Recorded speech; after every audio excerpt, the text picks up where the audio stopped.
Olá, tudo bem? No estudo de hoje continua sobre o grande conflito. Vamos orar? Grande Deus, nos abençoa no estudo da Tua Palavra, em nome de Jesus. Amém. O estudo de hoje é importantíssimo, assim como todos os demais. A Bíblia diz em Provérbios 23, compre a verdade e não a venda.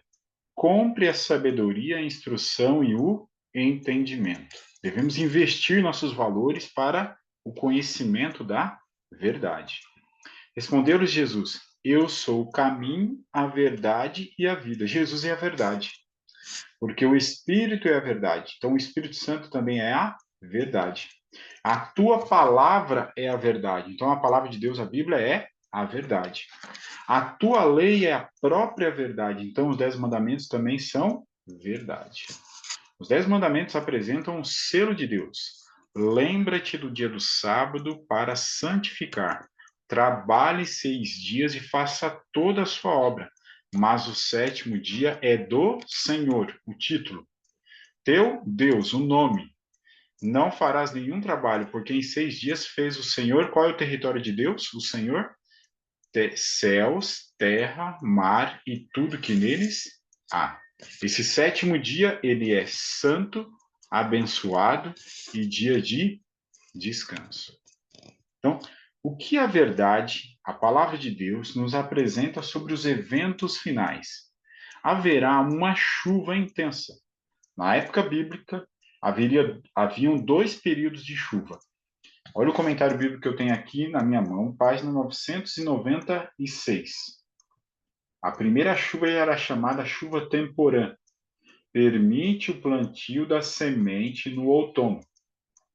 A segunda chuva, algum momento depois, era chamada de chuva serôdia.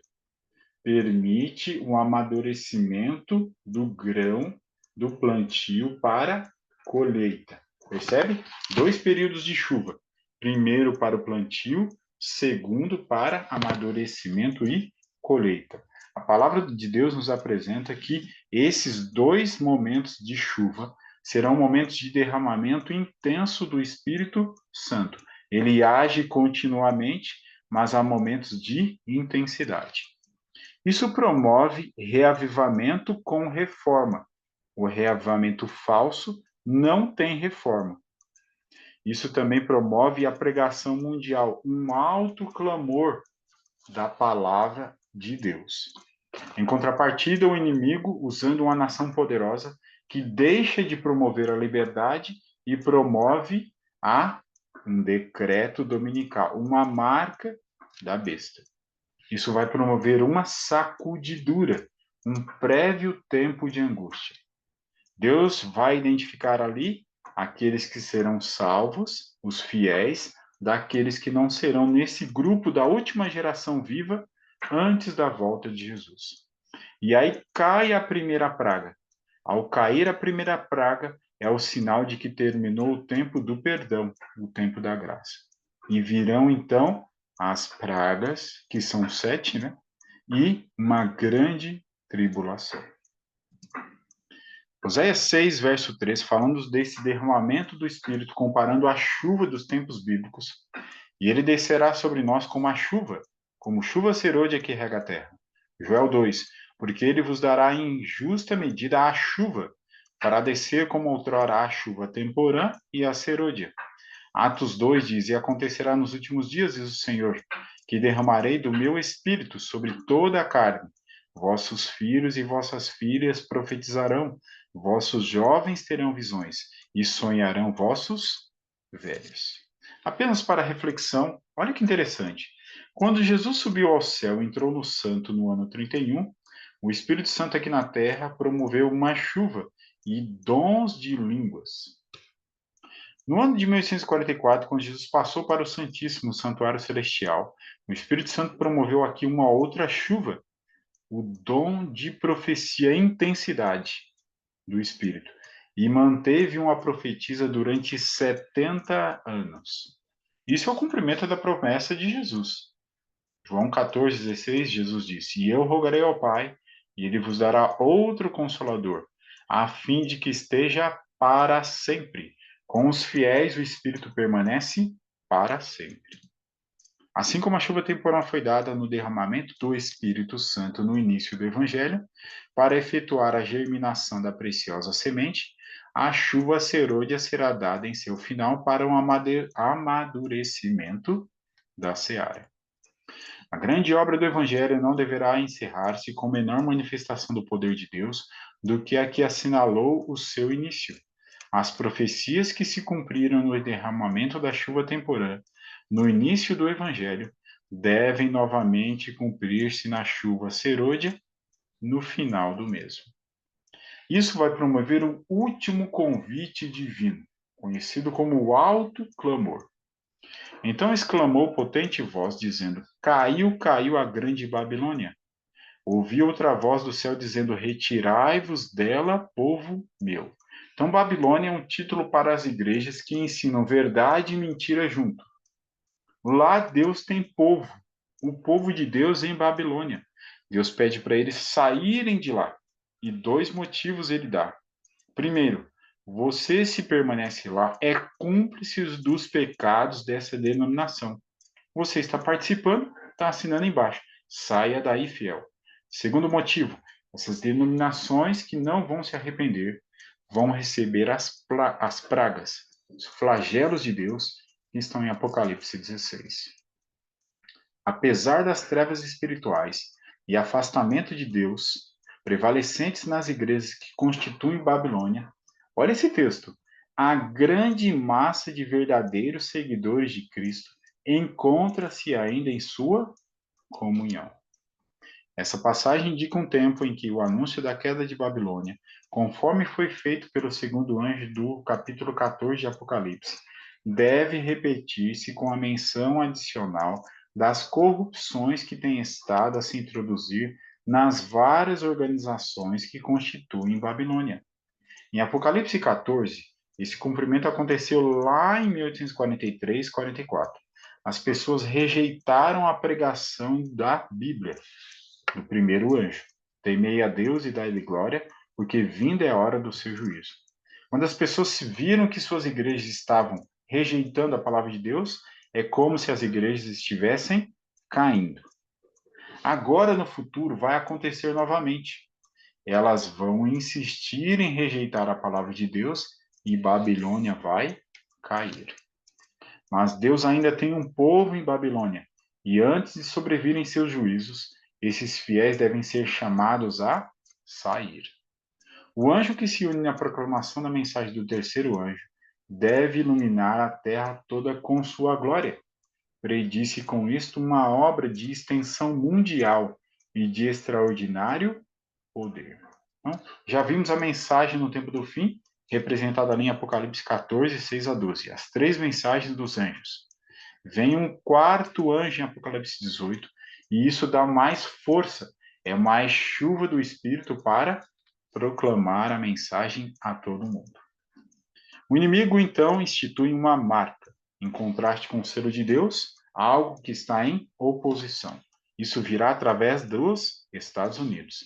A todos, os pequenos e os grandes, os ricos e os pobres, os livres e escravos, faz que lhes seja dada certa marca sobre a mão direita, significa conveniência. Ah, não, eu vou continuar servindo de acordo com o que está sendo imposto para não ter problemas. Ah, não, isso não tem nada a ver. Então, isso é representado por pessoas sendo seladas na mão direita. Ou sobre a fronte, pessoas que estão convictas de que aquilo é a vontade de Deus, mas não é. Para que ninguém possa comprar ou vender, se não tiver a marca. Quando as principais igrejas dos Estados Unidos, ligando-se em pontos de doutrina que lhes são comuns, influenciarem o Estado para que imponham seus decretos e lhes apoie as instituições.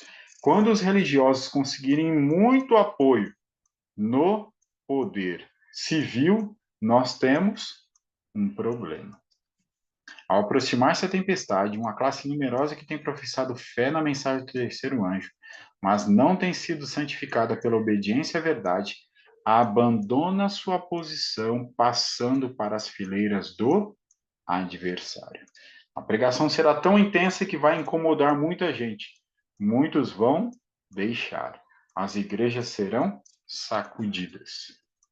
Deus há de promover, então, um selamento. O selamento será com o nome do Cordeiro e o nome do Pai. Então, essa é uma maneira simbólica de Deus identificar aqueles que serão salvos. A última geração de vivos obedientes. Olhei, e eis o Cordeiro em pé sobre o Monte Sião, e com ele 144.000, tendo na fronte escrito o seu nome, que é o nome do Cordeiro, e o nome de seu Pai. Maneira simbólica da profecia apresentar pessoas que estão fiéis ao conhecimento que têm. Olha que interessante, porque chegou o grande dia da ira deles. E quem é que pode suster-se?